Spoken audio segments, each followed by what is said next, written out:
Welcome to our ESG video. So why should anyone care about ESG? Well, often organisations churn out ESG reports and policies that sit in drawers as part of an annual to-do list. But we wanted to share what it means to us and the lasting positive impact ESG reports can have when done right. We're a people-first organisation and naturally engage key stakeholders while developing our ESG strategy. And if you shudder at the word stakeholder, that's okay, you're not alone. We just mean we take time to understand our impact on those who take part in or are impacted by our activity. Because we cover thousands of schools and education settings across England and Wales, that's a lot of people and a lot of issues to consider. But that's enough from me. We have three incredible people from Teacher Active to tell you about all things ESG. For those of you familiar with Teacher Active, you will know we have Empower, our DEI committee, and Giving Back, our social committee. I won't talk about them too much as I don't want to steal Nat's thunder for the social section of our ESG, which is coming up next. But we saw the positive impact these initiatives were having and realised we needed to do the same for our environmental commitments, which is why we created Transform, and it is our new sustainability task force. As part of the task force, I can say with absolute certainty that we will be driving real change across the business, combined with a lot of fun. At Teacher Active, people are at the heart of what we do. It's why our motto is Pride, Passion, People. We're committed to making Teacher Active an inclusive, rewarding place to work, and in 2024, we really proved that. Our Empower initiative continues to champion diversity, equity, and inclusion. We've held over 20 impactful events last year, including cookouts and lunch and learns. Alongside events, we've implemented key policy changes, including amendments to maternity and paternity leave and the bank holiday annual leave exchange for religious and personal events.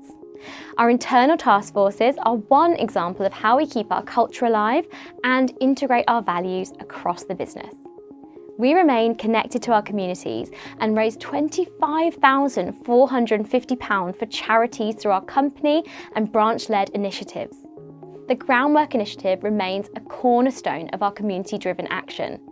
Each year, we transform an outdoor space into a wonderful garden area for one of our settings. And I couldn't talk about social impact without mentioning My Progression, which is now one of the UK's biggest free CPD platforms for educators on YouTube.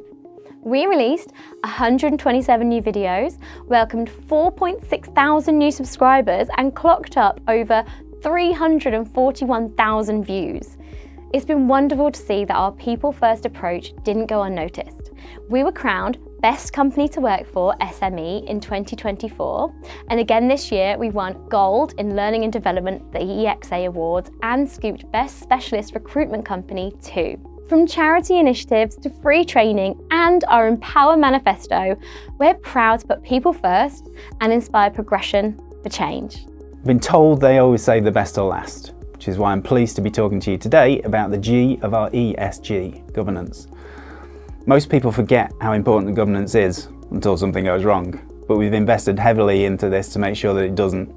Our compliance team, central in the Birmingham office, is vital for safeguarding of education settings and to make sure they carry out all the relevant checks, including DBS, referencing, etc., so that only the candidates we approve are fit to enter the schools and nurseries we supply. Not only are these checks carried out, but they're done so to the REC audited standard, which is the gold standard for education recruitment. We're also committed to data protection of our candidates, clients and staff, and go beyond the requirements of GDPR, gaining Cyber Essentials certification, meaning we're prepared for the most common cyber attacks.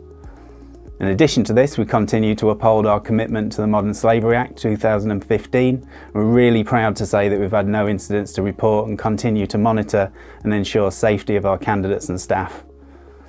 Our commitment this year and going forward is to deliver safe, ethical, high-quality recruitment service that can be truly trusted by the education industry. You've now heard from Nick about environment, Nat on social and Richard on governance.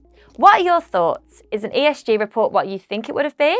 Or were you surprised at the breadth of the topics it covers?